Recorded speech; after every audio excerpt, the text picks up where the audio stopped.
The Scorpion armed reconnaissance jet from Textron Aviation is one of a kind. No other tactical aircraft like it is currently in existence. The manufacturer took it upon itself to develop a unique aircraft to meet a specific need in the market no other aircraft could fulfill. In their confidence, they decided to use their own money against the norm for military aircraft development. Typically, the government foots most of the bill and becomes the first user, but the Scorpion is not a typical aircraft. It can be built right in the US and then easily exported to countries all around the world. At a quarter of the price of an expensive F-16, the Scorpion can cover border patrol, maritime security, drug interdiction, disaster relief, and counterinsurgency warfare roles.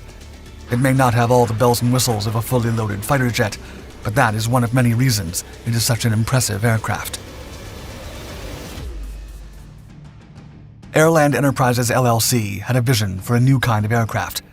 The clandestine group of investors sought to create what they believed to be the world's most affordable tactical jet aircraft. In October 2011, they made their move, approaching Textron for a joint venture to bring the concept to life. In just 6 months, the covert development of the Scorpion commenced, under the guise of the top-secret project SCV-12-1, or simply the project. A hand-picked team of designers and engineers from Textron, Cessna, and Bell Helicopter were sworn to secrecy and assembled in a discreet location, working tirelessly on the project. Often, they would have to make critical decisions in hours rather than days, all to comply with a single ideal. Speed is paramount. The objective was to create, fly, and sell the aircraft as fast as possible, so as not to miss opportunities. In parallel, all precautions were taken to avoid arousing suspicion from potential competitors, with non-disclosure agreements, local suppliers, and the tight-knit community of Wichita, Kansas, all playing their part in maintaining the project's mystery. Besides, technology from Cessna inventory and other existing and readily available components and hardware were borrowed to facilitate the development. Despite the rush, and even if they could build the aircraft quickly, there was one hurdle left to overcome: finding the right customer. Outside the lines. With military budgets shrinking and aircraft costs skyrocketing, Textron saw a gap in the market. Thus, it was explicitly designed to fill the gap between light turboprop aircraft and expensive land attack aircraft, hoping to find customers in the U.S. National Guard and export markets. In a traditional aircraft development program, the Department of Defense or military service would issue detailed requirements. Instead, Textron Airland conducted a thorough market and capability analysis to determine the exact needs of both domestic and foreign forces currently unable to be fulfilled. Years of development and flight testing were expected. Still, the team was determined to deliver the Scorpion as quickly as possible. Instead of an expected 4 to 5 years, its development to flight time was nothing short of miraculous, achieving its first flight within a mere 24 months.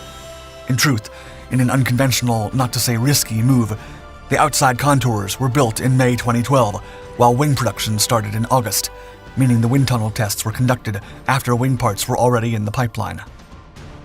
And so, after much anticipation, the first prototype built by Cessna was finally unveiled to the world on September 16, 2013, and was almost ready for its inaugural flight. Keeping it low. The Scorpion was designed to be a lightweight, all-composite aircraft for light attack, as well as intelligence, surveillance, and reconnaissance missions. And it was to be an affordable option for small foreign militaries who could not purchase high-end planes.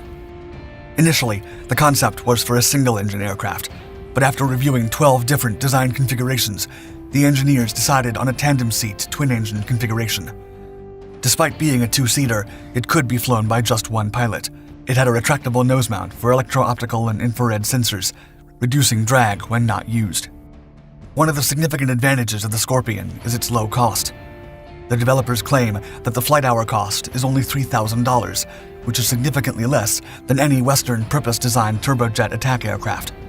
The Scorpion is also cheaper to buy and operate than most other ground attack aircraft, with each unit costing less than $20 million.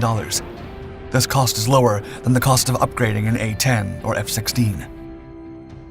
To keep costs low, the developers used many commercially available off-the-shelf components from Cessna's inventory.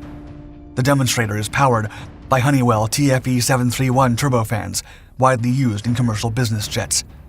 These engines are significantly cheaper than purpose-designed military engines and easier to service.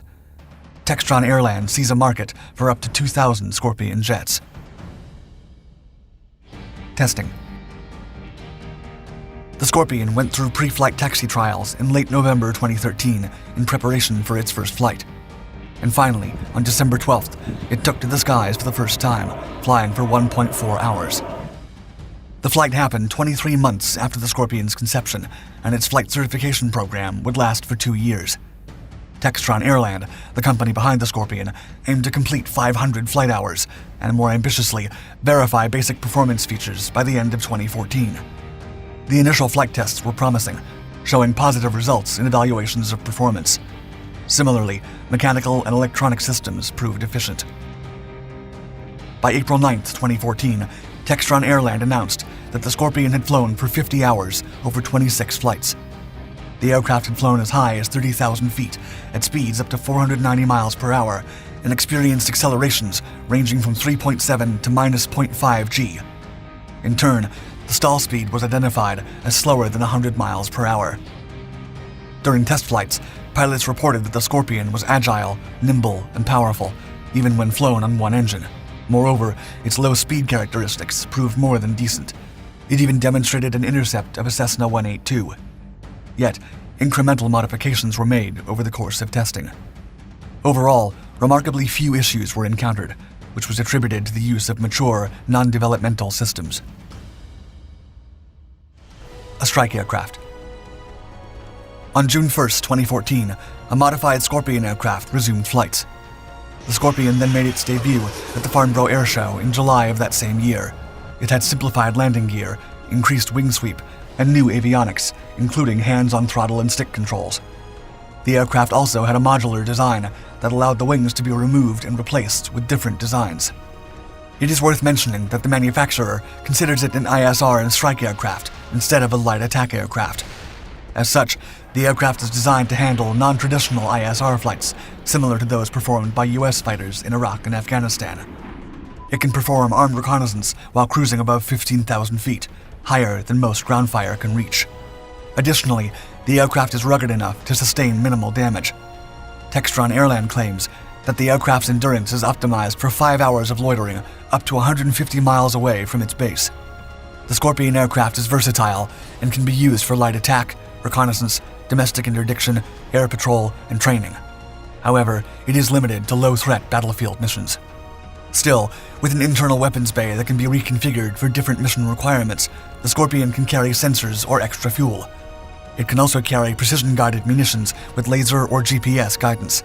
Its internal payload capacity is 3,000 pounds, and it can also bear an additional 3,000 pounds of ordnance externally on 6 external hardpoints for various weapons, such as gun pods, missiles, rockets, and bombs.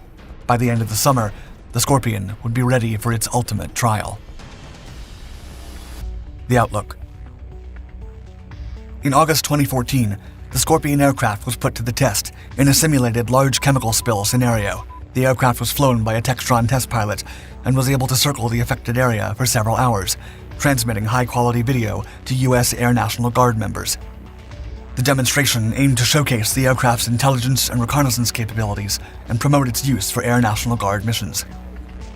The Scorpion aircraft achieved 100% mission availability rate during the exercise, demonstrating its ability to provide color HD full-motion video and communicate with other aircraft and ground stations. Its success could lead to the Scorpion being adopted for low-threat missions, filling a gap in the market for tactical aircraft, which is especially important for smaller nations, as the Scorpion is a cost-effective option. Later, on December 22, 2016, the first production standard aircraft took to the skies. The company behind the Scorpion reported positive interest from military and paramilitary organizations, with discussions already underway with countries such as Malaysia, Brunei, the Philippines, Indonesia, Bahrain, Qatar, and Saudi Arabia. Admittedly, however, the market for light fixed-wing attack jets decreased after the 1980s, as wealthier nations opted for more capable aircraft, and poorer countries turned to turboprops and attack helicopters. It remains uncertain if the Scorpion can outperform these alternatives in terms of range, endurance, low-altitude performance, and sensors. Nevertheless, the Scorpion's unique capabilities and cost-effectiveness make it an attractive option for many nations needing a reliable tactical aircraft.